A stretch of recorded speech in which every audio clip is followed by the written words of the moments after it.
Hola genios, colegas, amigos de la música. Volvemos a los tutoriales. Hoy vamos a estar hablando de algo que fue un boom en el 2020, que fueron las placas de sonido o interfaces para armar sus propios home studio.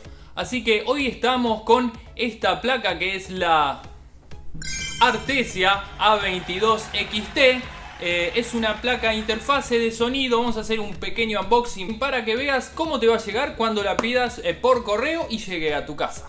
Bueno, esta marca Artesia también fabrica, nosotros hemos trabajado series de pianos, órganos, de cosas que anduvieron muy bien, por eso teníamos la duda de cómo iba a funcionar. La verdad que ya previamente a esta que vamos a desembalar, nosotros ya la probamos y es una placa que anda muy bien. Nos sorprende el valor que tiene, que es bastante económico, así que es una muy buena opción. Viene en una caja muy bien presentada, nos muestra una foto general de la placa por delante y también por detrás nos muestra cómo son las salidas que tiene. En las especificaciones nos dice que es una placa que trabaja en 24 bits y con una resolución de 96 kHz. Esa es la calidad de sonido en la que va a estar grabando tus proyectos. Nos dice que trae fuente Phantom, que es la corriente que le va a enviar el preamplificador interno a el micrófono condensador que vayas a usar. Le manda 48 volts para que este condensador funcione. Dice que viene con la posibilidad de usar un programa propio que es el Bitwig. Y es un canal que trabaja con 7 pistas diferentes. Se puede usar normalmente, cada uno de nosotros ya está acostumbrado a usar su programa, así sea Adobe Audition, Reaper o cualquiera de todos los que usamos normalmente. Cubase también es muy común, así que cada uno lo usa con el que más le guste de todos esos programas. Te va a funcionar bien con todos. Y también nos dice que tiene compatibilidad con cualquier tipo de Windows. Normalmente ahora ya se está usando el Windows 10, pero también funciona con el 8, con el 7, funciona con aceleradores ASIO, MME, WDM, así que en realidad cuando la conectes, si tu máquina no es una máquina muy viejita, debería funcionar normalmente. Es más, nos pasa seguido cuando las conectamos que directamente la placa empieza a funcionar. Hay veces que te traen algunos drivers para instalarla, pero simplemente se baja todo automáticamente cuando la conectas y la reconoce la máquina automáticamente de internet, todo lo que necesite, y en un rato, después de renegar un poquito, va a estar funcionando la placa. Vamos a abrirla. Bueno, viene con el cable USB que vas a necesitar para conectarlo a tu puerto USB en la computadora, el manual de instrucciones, un protector y llegamos a la placa en sí.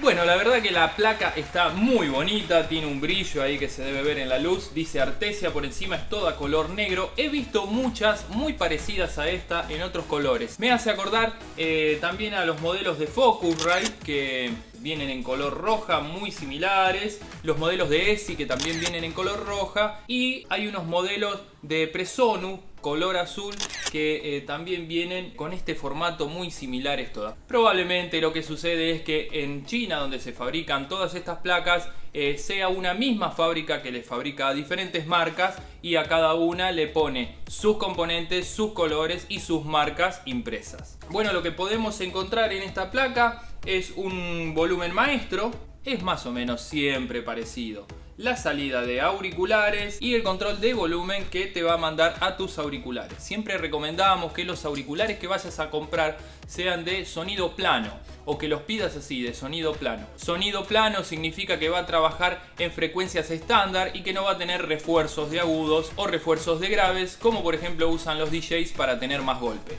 Vas a necesitar auriculares planos donde a vos te permita después ir trabajando la ecualización, los compresores en tu propio programa. Bueno, también podemos encontrar dos entradas, una que es la XLR o como le decimos en la jerga, el Canon, que en el centro también tiene una entrada TLR o como le decimos en la jerga, el plug. Por fuera Canon, por dentro plug.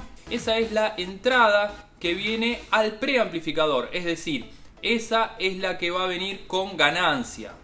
En esta entrada es la que vos vas a poder usar el Phantom para conectar tu condensador y enviarle corriente. Desde el botón de 48 voltios que marca acá es donde vas a activar que le envíe corriente a tu micrófono condensador. A tener mucho cuidado si tenés conectadas en el plug alguna guitarra o algún sistema de ecualizador.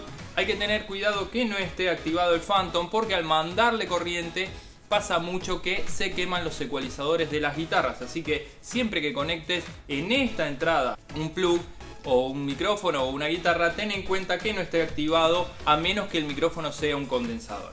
Esta entrada es con ganancia, es decir, esta entrada es como potenciada. Y luego tenés esta otra entrada que es la plug o la TLR, que dice Hi-C. Esta es una entrada de baja impedancia, es decir, que va a entrar sin pasar por el preamplificador. Tiene un control de volumen, de ganancia. Este botón que es Boot, el Boot lo que hace es seleccionar si necesitas usar el canal XLR o del otro lado el Hi-C, es decir, el de baja impedancia. O al medio Boot, que significa ambas. Ahí estás usando, si estás cantando y grabando una guitarra, podés usar en el medio esta perilla que es Boot, que significa que van a andar las dos a la vez.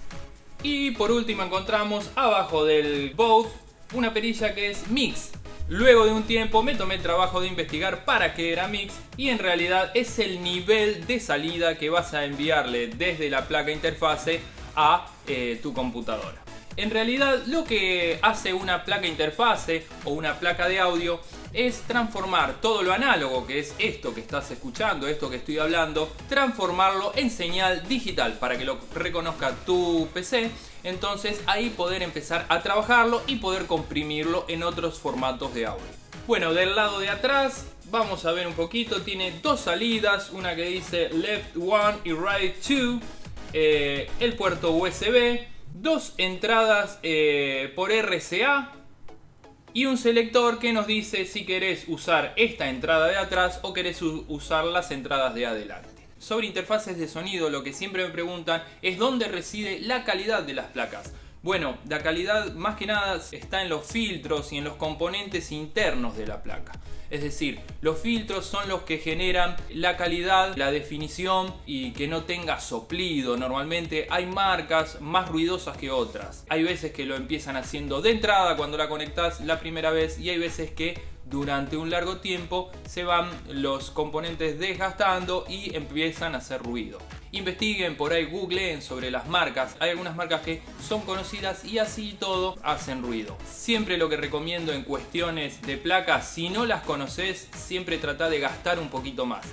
Yo a esta realmente la conozco y sé que funciona bien. También he probado las ESI, andan muy bien y son marcas económicas. Pero también he probado marcas conocidas y no me han andado tan bien. Así que investiguen un poco y googleen, que eso todo se encuentra en las redes. Y por último les quería contar que las placas, cuando las conectas normalmente pasa que se te instala instantáneamente. A veces trae un driver que tenés que instalarle en un CD, pero normalmente es una cuestión sencilla. No siempre salen andando instantáneamente. Hay veces que un poquito te hacen renegar, no tiene que ver con la marca, tiene que ver con la compatibilidad entre tu interfase y tu PC. Hay veces que no reconocen los Windows 10 muy nuevos, o a veces no reconocen los Windows muy viejos, o por otras cuestiones. Hay que tener en cuenta que hay que hacer que sean compatibles la interfase, tu PC y el programa que uses. Son tres partes diferentes. Lo primero que recomiendo cuando vayas a conectar tu placa a tu PC, primero ver si se instala directamente y prendes el sonido y sale grabando. Muy de vez en cuando pasa, pero más que nada lo que hay que configurar primero son los kbytes, es decir, la velocidad de muestreo, y también los bits en los que trabaje la placa que compraste. Una vez que configures la placa interna de tu PC en tu sistema de audio interno en la PC, la interfase y el programa de grabación que vayas a usar, resetea la compu, apagala, reinicia, vuelve a prender, como quiera que se diga, y ahí probablemente tu placa vaya a salir andando sin ningún problema. Y si no, seguí, intenta, en algún momento va a funcionar. No le tengas miedo, es algo muy divertido. No pienses que es difícil. Normalmente cuando hay una tecnología nueva, lo primero que piensa la gente es: yo no voy a poder. Sí, vas a poder. Yo pude y yo soy de esos que les cuesta meterse a investigar sobre tecnología. Es muy fácil, está todo hecho para que sea fácil, así que inténtalo, te vas a divertir mucho, vas a poder grabar tus propias canciones, vas a poder grabar tus maquetas para no olvidártelas, y vas a poder hasta con la banda ir cada uno en su casa mandándose pistas para poder cada uno ir trabajando en la suya. También es muy recomendable que compres unos buenos auriculares y más que nada un buen micrófono condensador. Hay micrófonos que no son tan caros y andan muy bien. El micrófono condensador es ese que te va a permitir que lo hagas trabajar por la entrada preamplificada a 48 volts y que tenga una definición exquisita. Cualquier duda que tengas sobre alguna marca que quieras o estés por comprar, déjanos abajo en los comentarios y yo te voy a decir la verdad sobre cada marca. Gracias a todos por escribirnos. Pueden seguirnos en Instagram y Facebook como La Sala Instrumentos. Hasta la próxima, amigos.